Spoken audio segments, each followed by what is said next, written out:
Hello, friends and family.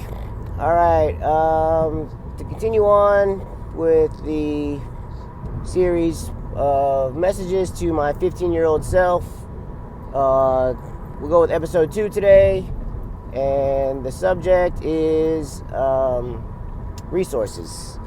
We'll talk about managing resources, and the resources that I'm talking about are it's things along the lines of like money, time, energy, and education, right? There's other things that are probably resources, but we'll talk about like stuff like that for now.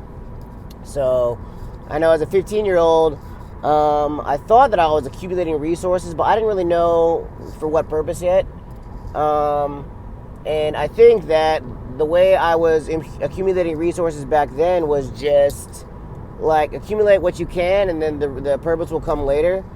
But then I also think that the purpose was a byproduct of the resources, and it kind of should be the other way around.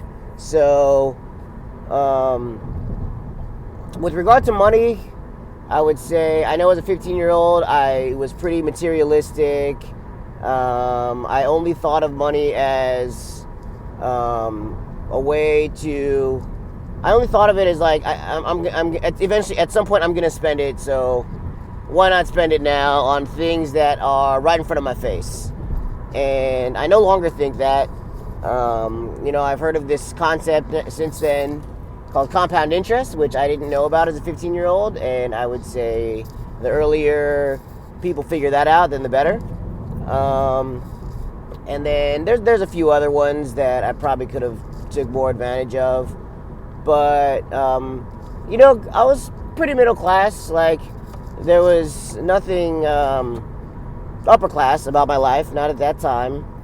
But I mean, I wasn't broke or poor either. It was just kind of middle class.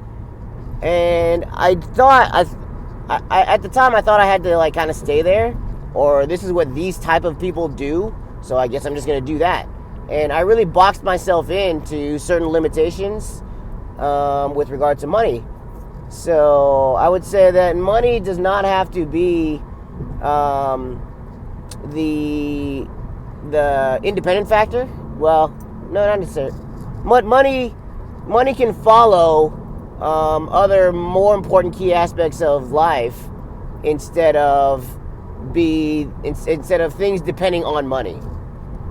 Because we like me as a 15-year-old and each individually, people are in control of their own financial status, I think. Given certain types of opportunities that were available to me at the time and now. So money's one. Time, everybody has the same amount of time. Use it wisely. And if you think you don't have enough time, then it's probably because you're not using it like the way that you should be.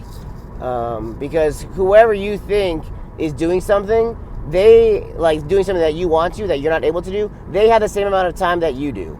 And if you don't have it, then create it. Like create that time by getting rid of something else that's consuming too much of that time that you should be doing the thing that you want to do. So that one's pretty simple, kind of. I mean, there's different caveats and exceptions, but yeah, time is just it's universally consistent. Everybody has 24 hours in a day, 7 days a week, yada yada yada. What was the other one? Energy. Okay, so we need to take care of the vessel that is our bodies, right? So eating properly, a certain knowledge level of nutrition and discipline, and then exercise. Which exercise we've always been pretty good with, right? As a 15-year-old, I was playing basketball mostly, but I always had a good level of fitness, good active upbringing, moving my body a lot, and it has continued on. I would say it can improve, and it will improve because it has improved. And but as a 15-year-old, maintain that level of fitness, because what I mean is exercise. Exercise is good, and there's a lot of different ways you can exercise. even more ways than you're thinking of right now. Because as a 15-year-old, I remember it was all about competition and sports and trying to be like elite at stuff and trying to be very selective. But it doesn't have to stay that way, right? Like, again, a lot of like a lot of preconceived limitations that weren't really there. And so, yeah, we got money, we got time, we got energy, and then we got education. So I think of education as kind of like a two-parter. We got professional and we got recreational.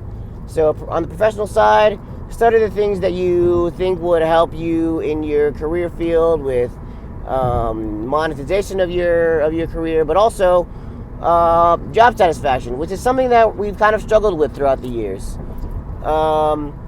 So yeah, educate yourself in the ways that you want to educate yourself. And then recreationally, it's kind of what I call the mental fitness part. There's some things you can do to keep your mind sound enough to be capable of carrying out the functions of having the life that you want. And yeah, it's things like meditation, things like learning different things, not just for a professional purpose, but like reading and listening to podcasts weren't a thing back then, but just listening, like kind of keeping your eyes and ears open for certain life lessons to be taught that are available everywhere. Observation, right? Observation and listening are key, and just kind of soaking in information and processing it through meditation and through reflection.